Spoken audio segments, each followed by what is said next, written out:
Good afternoon, this is Brett Hayworth for Siouxland Public Media News. The leader of the University of Iowa's new Center for Intellectual Freedom says it will focus on academics, not ideology.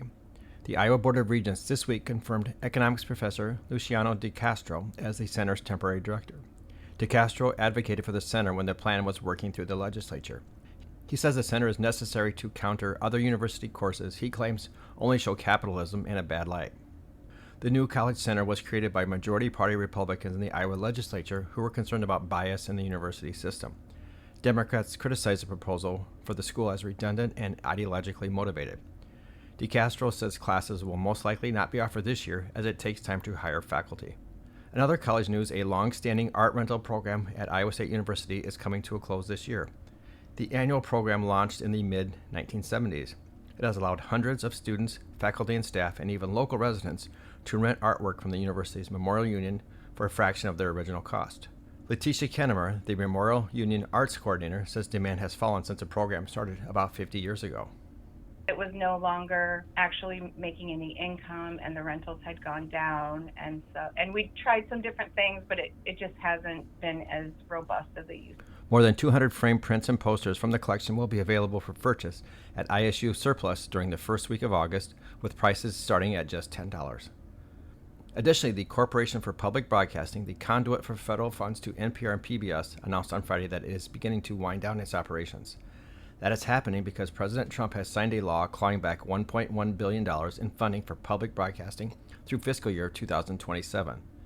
The announcement follows a largely party-line vote 2 weeks ago that approved the cuts to public broadcasting as part of a $9 billion rescissions package. While public media officials had held a glimmer of hope that lawmakers would restore some of the money in the following year, the Senate Appropriations Committee declined to do that on Thursday. August has arrived, which will be a busy period for people who want to become candidates for school boards and municipal city elections in northwest Iowa. The November 4th election will include contests for those school board, city council, and mayoral positions. The filing period for people who want to file for those positions runs from August 25th through September 18th. People have to get a certain number of signatures on petitions to get on the ballot. The Sioux City School Board has 3 positions that will go before voters, for those now held by Bobby Michelson, Jan George, and Dan Greenwell. Only in Sioux City, the 3 city council contests may have a special extra primary election on October 7th if more than 6 candidates file papers by August 28th. Those Sioux City council candidates can start filing on August 11th, Woodbury County Auditor Michelle Scaff explained. Additionally, wildfire smoke continues to impact air quality across Iowa. According to the Iowa Department of Natural Resources, smoke from wildfires in northwest Canada has converged over Iowa and will have a strong impact on air quality on Friday. The smoke is expected to impact Iowa until about midnight Saturday night, with possible residual effects extending into Sunday.